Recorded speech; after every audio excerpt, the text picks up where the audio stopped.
اس کا نفس اس کو فسق و فجور ہی کے اوپر آمادہ کرتا ہے۔ چنانچہ ہر انسان کے نفس کی یہ چاہت ہوتی ہے میری خواہشات پوری ہوں، میں انجوائے کروں، مجھے لذت ملے۔ آنکھ قابو میں نہیں رہتی، زبان قابو میں نہیں رہتی، کان قابو میں نہیں رہتے، شرمگاہ قابو میں نہیں رہتی، بس وہ چاہتا ہے کہ کسی طرح میری خواہش پوری ہو جائے۔ اس لیے نفس اپنی مرضی چلاتا ہے۔ آپ نے سنا ہوگا کئی لوگوں کو، جی میں تو وہ کروں گا جو میری مرضی ہوگی، میرا دل چاہے گا۔ جب یہ کہہ رہے ہوتے ہیں نا کہ میں وہ کروں گا جو میرا دل چاہے گا، اس کا مطلب یہ کہ میں اپنی مرضی پہ عمل کروں گا، اپنے نفس کی خواہش پہ عمل کروں گا۔ شریعت کہتی ہے کہ انسان کی مرضی کیا چیز ہوتی ہے؟ اصل تو اللہ کی مرضی ہے، تو ہمیں تو ہر حال میں اللہ کی مرضی پہ چلنا ہے، اپنی مرضی پہ نہیں چلنا، اللہ کی مرضی پہ چلنا ہے۔ اور یہی نقطہ سمجھنا ذرا مشکل ہوتا ہے۔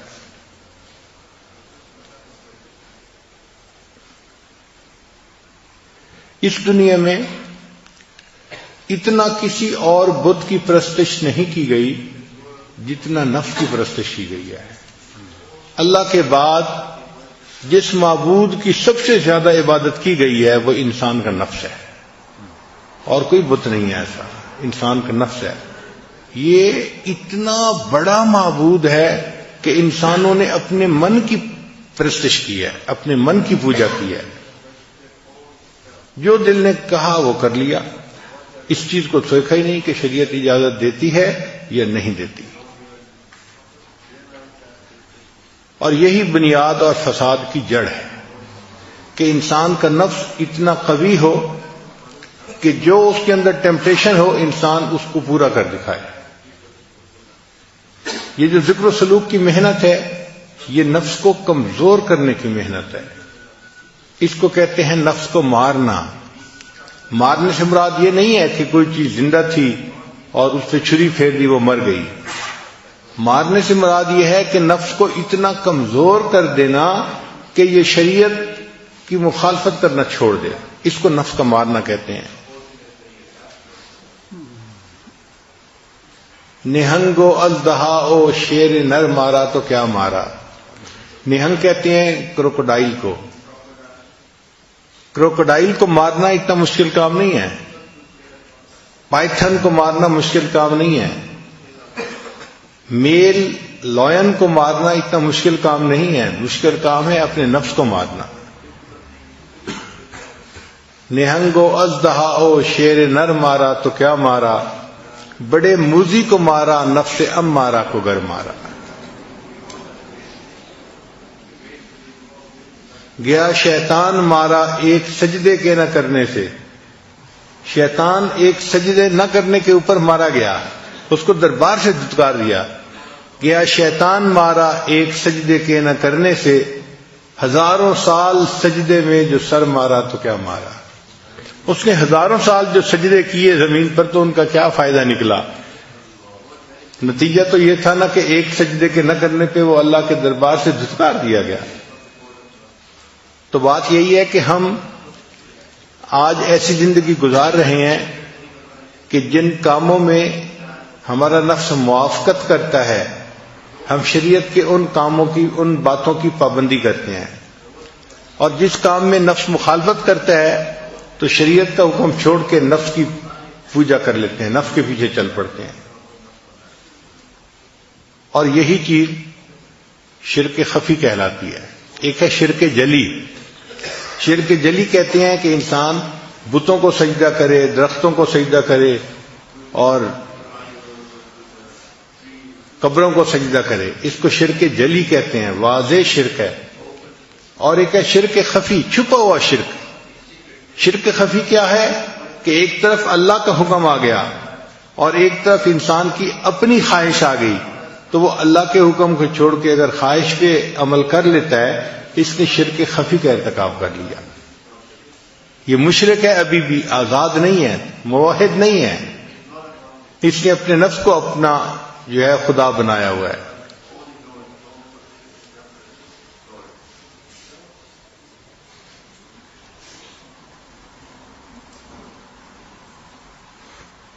تو یہ ذکر و سلوک کی محنت انسان کو سکھاتی ہے کہ ہم نے اپنے نفس کی خواہشات کو کیسے توڑنا ہے، کیسے چھوڑنا ہے اور اس کو کیسے رد کرنا ہے، اپنی ٹیمپٹیشنز کو کیسے ہمیں برداشت کرنا ہے۔ انسان کے اندر ذکر کرنے سے یہ قوت آ جاتی ہے، پھر اس کا دل چاہتا ہے کہ میں دیکھوں غیر محرم کی طرف، مگر نہیں دیکھتا۔ اس کا دل چاہتا ہے کہ میں زبان سے یہ بات نکالوں، مگر وہ دوسرے کی غیبت نہیں کرتا، وہ اپنے آپ کو شریعت کا پابند کر لیتا ہے، اور یہی چیز انسان کی کامیابی کی بنیاد ہے۔ اب نفس کمزور ہو جائے، اس کے لیے ہمارے اکابر نے بہت محنتیں کروائیں۔ چنانچہ آپ شروع دور میں دیکھیں اکابرین میں، تو وہ اپنی خواہشات کو توڑنا اس پر بہت محنت کرواتے تھے، بہت محنت کرواتے تھے۔ دل میں چاہت پیدا ہوئی نہیں پوری کرنی، تاکہ نفس کمزور ہو جائے۔ مقصد کیا تھا؟ نفس کمزور ہو جائے۔ یہاں تک کہ اگر پانی کا گھڑا دھوپ میں پڑا ہے تو جی چاہا کہ اس کو اٹھا کے میں سائے پہ رکھ دوں، ٹھنڈا ہو جائے گا پانی ذرا، تو نہیں، نفس چونکہ چاہ رہا ہے میں نے ایسا نہیں کرنا، تو نہیں کرتے تھے۔ پھر کھانا نہیں کھاتے تھے۔ بعض کے بارے میں تو یہاں تک مشہور ہے کہ انہوں نے روٹی لکڑی کی بنوائی اور گلے میں لٹکا لی۔ جب بھوک لگتی تھی تو وہ لکڑی کی روٹی کو دانتوں میں چباتے تھے۔ اے نفس، تو مجھے اللہ کی مخالفت پہ جو ہے آمادہ کرتا ہے، میں تجھے کھانا کیوں دوں؟ تو کھانا ہی نہیں کھاتے تھے، اتنا مجاہدہ کرتے تھے، پانی نہیں پیتے تھے، کھانا نہیں کھاتے تھے۔ یہ جو ہے نا قلت کلام، قلت منام، قلت طعام، یہ سب ٹرم نکلی اسی لیے ہے اپنے نفس کو کمزور کرنے کی خاطر، کہ انسان کم بولتا ہے تو کم گناہ کرتا ہے، تو کم بولے۔ آج کل ہم زیادہ بولنے کے مریض ہیں، اس لیے ہمیں بار بار اعلان کرنا پڑتا ہے، بھئی مسجد ہے، اعتکاف ہے، آپ آہستہ بولیں، آہستہ بولیں۔ اس کی وجہ کیا ہوتی ہے کہ ہم نے چپ کے مزے نہیں لیے ہوتے، ہمیں خبر ہی نہیں کہ چپ کے مزے کیا ہوتے ہیں۔ یہ چپ کے مزے ایسی نعمت ہیں کہ جس بندے کو نصیب ہو جائے اس کا بولنے کو دل نہیں چاہتا، وہ خاموش بیٹھا اپنے رب کی یاد میں لگا ہوا ہوتا ہے۔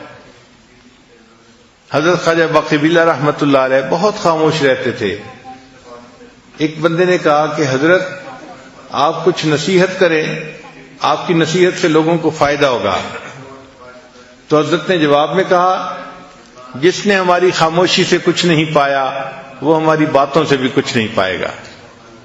جس نے ہماری خاموشی سے کچھ نہیں پایا وہ ہماری باتوں سے بھی کچھ نہیں پائے گا۔ تو خاموش رہنا آسان کام نہیں ہے، بندے کی ایک طبیعت بنی ہوتی ہے بولنے کی، اور ذرا موقع ملتا ہے تو بولنا ہی شروع کر دیتا ہے، رکنا بھی چاہے تو رک نہیں سکتا۔ اور جس کو خاموشی کے مزے اللہ تعالیٰ فرما دیں، اس کا دل گھبرا رہا ہوتا ہے کہ کیوں اتنی ٹر ہو رہی ہے۔ جیسے برسات کے موسم میں مینڈک ہوتے ہیں نا، تو ٹر ہو رہی ہوتی ہے، ایک آواز آ رہی ہوتی ہے مستقل، اسی طرح بندہ چپ نہیں رہ سکتا، ٹر کرتا رہتا ہے، بولتا رہتا ہے، بولتا رہتا ہے۔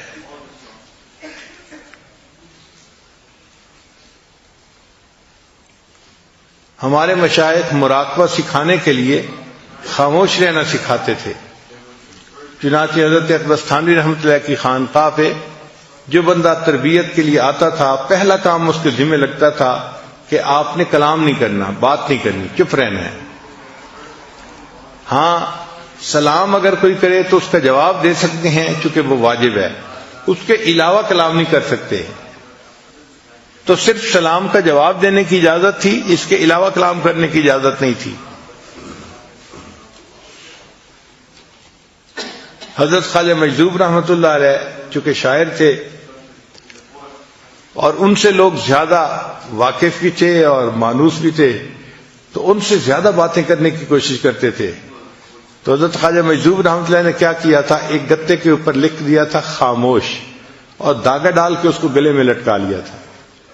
تو اگر کوئی بندہ ان سے بات کرنے لگتا تھا تو وہ اس کی طرف اشارہ کر دیتے تھے صرف، بھئی دیکھ لو یہ سائن ہے، خاموش، اس طرح خاموش رہتے تھے۔